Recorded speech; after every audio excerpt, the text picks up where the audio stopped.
안녕하세요. 꿀런스 PD입니다.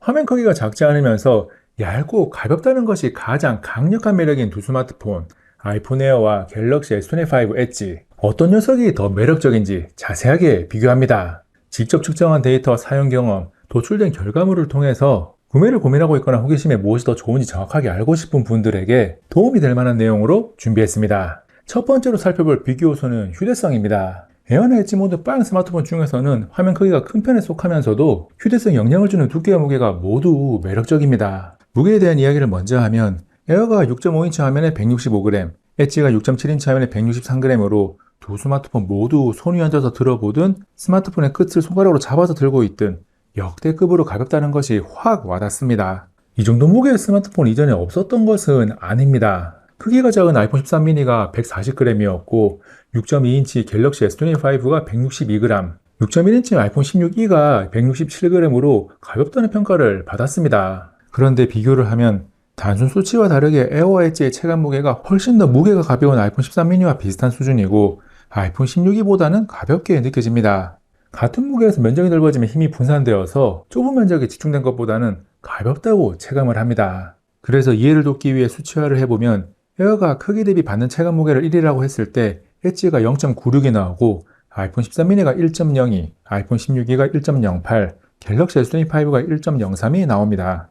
에어 엣지가 가벼우면서 두께가 얇기까지 하니까 가로 길이가 제법 있음에도 한 손에 잡히는 그립감이 좋아서 휴대성이 더 좋다고 느낍니다. 특히 에어는 엣지보다 0.2mm 더 얇은 것도 있지만 프레임 앞뒤 모서리가 직각이 아니라 살짝 깎아서 한 손에 잡는 느낌이 더 부드럽습니다. 다만 엣지는 미끄럽다는 느낌은 없는데 에어는 사용할 때 이거 조금 미끄러운데 라는 느낌이 있습니다. 그래서 가능하면 케이스 사용을 추천합니다. 에어든 엣지든 케이스를 사용해도 좋은 휴대성은 여전합니다. 두께 이야기를 마치기 전에 카메라 렌즈가 있는 곳의 두께를 측정하면 에어가 11.35mm, 엣지가 10.27mm로 에어가 더 두껍습니다. 렌즈가 있는 부분뿐만 아니라 카메라 섬의 두께도 에어가 8.73mm로 8.07mm 엣지보다 더 두껍습니다. 무게와 두께를 포함한 휴대성은 수치상으로나 실제 체감하는 부분에서나 두 스마트폰 모두 좋아서 우열을 가릴 만한 차이는 없습니다. 물론 이 정도 무게와 두께를 만들어내면서 속에 무엇을 담고 무엇을 버렸는지까지 고려하면 엣지가 훨씬 더 좋습니다. 이 부분에 대한 이야기는 종합평가를 해야 되는 내용이니까 다른 요소들을 비교하고 나서 다시 한번 정리하겠습니다. 두 번째 비교 포인트는 성능입니다. 아이폰 에어는 A19 프로 AP, 갤럭시 S25 엣지는 스냅드래곤 8 엘리트 AP를 탑재했고 램은 동일하게 12기가입니다. 두 스마트폰 모두 부족함 없이 쾌적하게 사용할 수 있는 성능이 나오니까 상대적인 관점에서 어느 정도 차이가 나는지를 중점적으로 봅니다. 실사용 환경에서 연산 성능을 다방면으로 테스트하는 긱벤치 6는 CPU의 싱글코어와 멀티코어, GPU 점수 모두 에어가 앞서고 레이트레이싱 그래픽 성능을 확인하는 솔라베이, 논 레이트레이싱 그래픽 성능을 확인하는 와일드라이프 익스트림은 최고 점수는 엣지가 앞서지만 스로틀링이 걸린 상태의 실제 성능 점수는 거의 비슷합니다. 얇은 스마트폰은 발열 관리에 취약할 수밖에 없는데 에어는 보통 예빵 스마트폰과 많이 다르지 않은 약 60%의 성능지 안정성을 유지하는 선택을 했고 엣지는 약 45%까지 성능지 안정성을 낮추는 선택을 했습니다. 그래서 전후면 외부 발열을 측정해보면 최고 온도와 디스플레이가 있는 전면은 에어가 41도대, 엣지가 42도대가 나오고 후면의 온도는 에어가 46도대, 엣지는 43도대까지 올라갑니다. 퍼포먼스와 발열, 스로틀링을 종합적으로 비교하면 사용자 입장에서 느끼는 체감 성능에서는 우열을 가릴 만한 차이는 없습니다. 다만 발열 측면에서 일반적인 사용감에는 차이가 없지만 강한 부하를 받는 초고사양 게임을 즐길 때는 엣지가 조금 더 쾌적한 플레이가 가능합니다. 세 번째 비교 포인트는 카메라입니다. 두 스마트폰 모두 망원 렌즈가 없는 가운데 에어는 총알까지 없어서 싱글 렌즈 구성입니다. 후면 카메라의 기본 사진 촬영부터 비교를 하면 전반적인 선명도나 질감의 표현에서 에어가 엣지보다 좋습니다. 사진을 확대해보면 어렵지 않게 차이가 체감될 정도입니다. 그리고 노출을 조정하지 않은 자동 촬영에서 에어는 조명이 강한 부분을 억제해서 표현하는 반면에 엣지는 빛이 과한 부분을 그대로 표현하는 경향이 있습니다. 계속해서 노출을 조정하지 않은 것은 동일한 상태에서 초점을 빛이 강한 부분의 소동으로 잡으면 엣지는 상대적으로 더 어둡게 촬영이 됩니다. 사진 내 광원이 찍히지 않는 피사체만 있는 환경에서도 엣지보다 에어가 조금 더 밝게 찍히는 경향이 있습니다. 에어와 비교해서 엣지는 중간이 없는 느낌이 있어서 자동으로 막 찍었을 때 에어가 사진이 조금 더 좋습니다. 다음 촬영한 사진 역시 광각인데 최대화 소수인 아이폰 에어의 48MP, 갤럭시 S25 엣지의 200MP로 촬영했습니다. 색감의 차이는 논외로 하고 에어가 약간 더 밝게 촬영되는 것 이외에 선명도나 질감의 표현에서 체감할 수 있는 차이가 거의 없습니다. 사진을 확대했을 때도 48mP의 에어가 200mP의 엣지와 비교해서 세밀한 표현이 뒤처지지 않습니다. 야간에 기본 설정 자동 촬영을 한 결과도 비슷하게 에어가 조금 더 밝게 찍히고 사진의 선명도가 더 좋으니까 표현이 더 좋습니다. 아무래도 렌즈의 밝기가 에어가 f1.6으로 f1.7의 엣지보다 더 밝은 것이 영향이 있습니다. 광각 촬영에서 엣지가 에어보다 좋은 부분은 화각입니다. 엣지는 24mm고 에어는 26mm라서 촬영되는 범위의 차이가 제법 큽니다. 특히 사람이 들어간 사진을 같은 위치에서 찍어보면 차이가 확 나더라고요. 엣지가 에어와 비교 시 광각에서의 상대적인 아쉬움이 있지만 초광각 렌즈가 있다는 점이 상대적인 장점입니다. 초광각 렌즈가 있다는 것은 단순하게 초광각 촬영이 가능하다는 차이만 있는 것이 아닙니다. 프리미엄 스마트폰은 초광각 렌즈를 이용해서 접사 촬영을 하니까 피사체에 아주 가까이 가져가면 엣지는 초점을 잡으면서 접사 촬영이 가능하지만 에어는 안 됩니다. 접사 촬영이 꼭 완전히 붙어서 촬영하는 게 아니더라도 근접 초점 향상 기능을 자동으로 켜고 음식이나 문서, 꽃 등의 작은 피사체 등을 찍을 때 은근히 유용합니다. 그리고 초광각 렌즈가 만드는 차이로 인물사진 모드에서 에어는 소프트웨어로만 처리를 하지만 엣지는 렌즈가 두 개인 점을 이용해서 물리적인 처리까지 함께 하니까 배경 처리 디테일이 조금 더 좋습니다. 기본적인 광각 촬영의 품질이 에어가 더 좋으니까 인물사진 촬영 시 사람은 에어가 더 잘 나오는데 사람과 배경의 경계 처리는 엣지가 더 자연스럽고 좋습니다. 에어에 초광각 렌즈가 없어서 생기는 또 하나의 차이는 시네마틱 영상 촬영이 안 됩니다. 반면에 엣지는 사람이 자동으로 초점을 맞춰서 배경을 흐릿하게 처리하는 인물 동영상 모드 촬영이 가능합니다.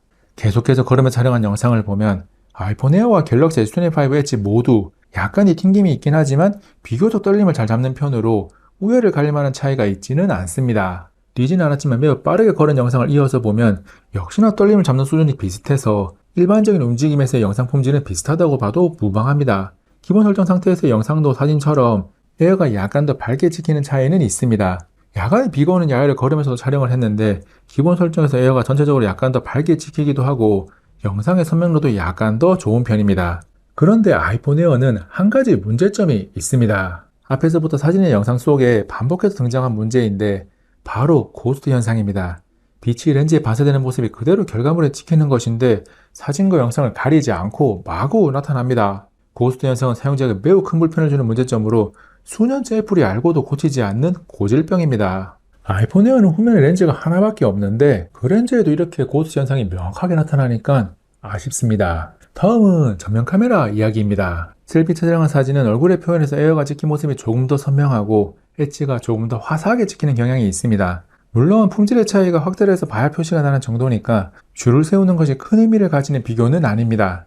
아이폰 에어는 전면의 자유로운 화면 비율 변화 촬영이 가능한 센터 스테이지 카메라를 탑재했고 가로든 세로든 촬영 방향에 상관없이 가로 및 세로 촬영이 모두 가능하다는 강력한 장점을 가지고 있습니다.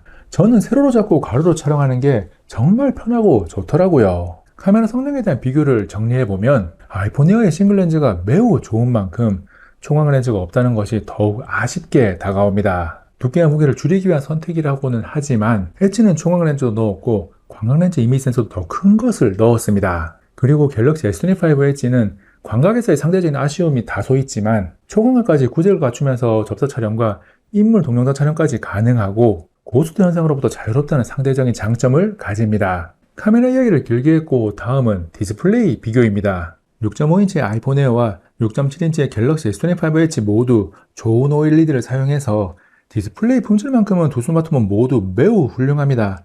이렇다 할 문제가 될 만한 이슈도 없습니다. 그래서 기본적인 화질에 대한 이야기는 하지 않고 차이가 나는 점 4가지를 비교합니다. 외형적으로 디스플레이 베젤의 굵기가 에어는 1.435mm고 엣지는 1.32mm로 엣지가 약간 더 얇게 나왔습니다. 그래서 바지 대 화면 비율이 에어는 89.9%고 엣지는 92.1%입니다. 화면을 볼 때 몰입감은 조금이라도 엣지가 더 좋은 거죠. 이어서 해상도도 엣지가 더 좋습니다.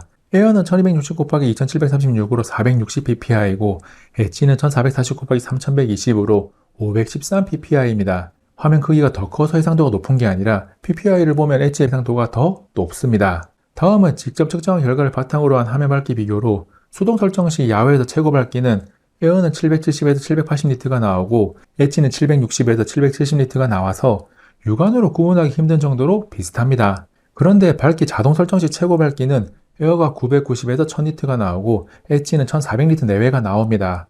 일정 수준 이상 밝아지면 다 밝아서 구분이 쉽지는 않은데 지금 영상을 보면 엣지가 더 밝다는 것이 체감이 됩니다.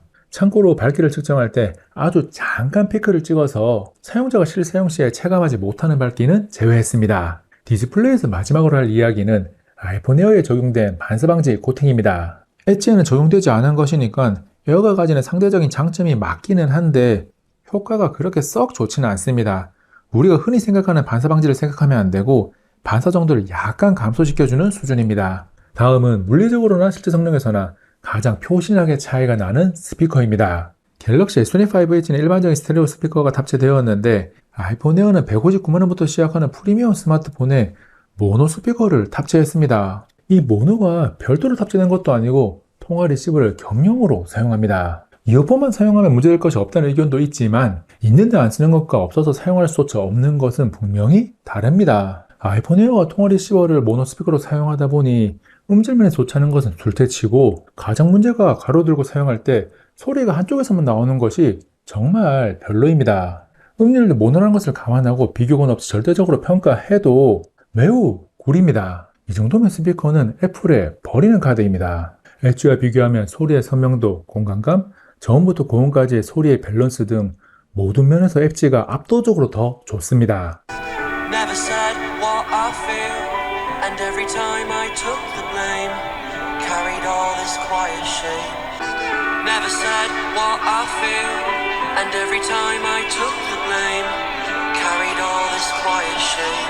Show me the way, break my chain. Show me the way, set me free.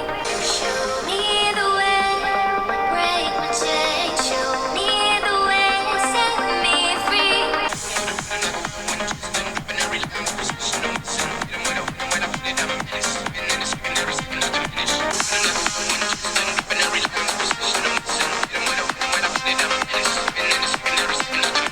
스피커에 이어서 비교할 포인트는 배터리입니다. 아이폰 에어는 3149mAh, 갤럭시 S25 엣지는 3900mAh 용량을 탑재했고 에어는 20W, 엣지는 25W 충전이 가능합니다. 물리적인 배터리 용량이 약 24% 차이가 나는데 유튜브 4K 영상을 수동 설정 화면 밝기 100%, 볼륨 20%로 무한 재생하면 사용시간이 거의 비슷하게 나옵니다.